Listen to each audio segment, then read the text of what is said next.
This question here is asking to print the results of the equation 5 minus 3. And in Python, the way we print things out is we use the print command.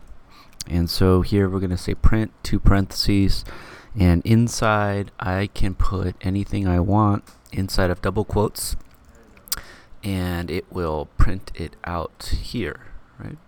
So the first program that like if you open up any computer science textbook, introductory computer science textbook, the very first program that they go over is always Hello World. So I guess it's fitting that we also put together our own Hello World program here.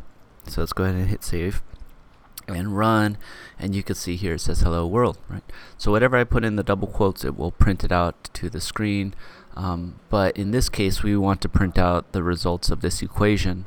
Well, I guess one thing to talk about here is in Python there are different kinds of data types, and the first kind of data type are in double quotes, and these are called strings, right? You can say I am a string, and we could print those out, right?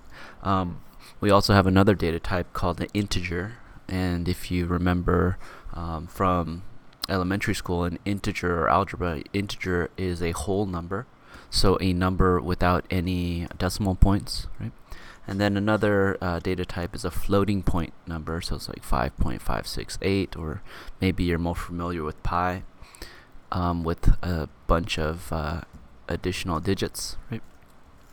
So these are floating point numbers, and so these are the primary data types that we're going to be dealing with: strings, integers, and floating point numbers, right? So right here we can go ahead and print out the number 5, and that will work, right? Let me go ahead and run that. You see here it prints out the 5, and earlier we were printing out a string, now we're printing out an integer. You could also print out a floating point number, right? And the funny thing with integers or floating point numbers is you can also do math operations on them, like -3, right? And I can run that and I get 2, right? And I can also take that and I can multiply it by 76 or 67, and I get this answer here. And so yeah, that's this first exercise, is printing out different data types. We've got strings, integers, and floating point numbers. And not only that, but we could also add in math operators, and it will do the math before printing out the result to the screen.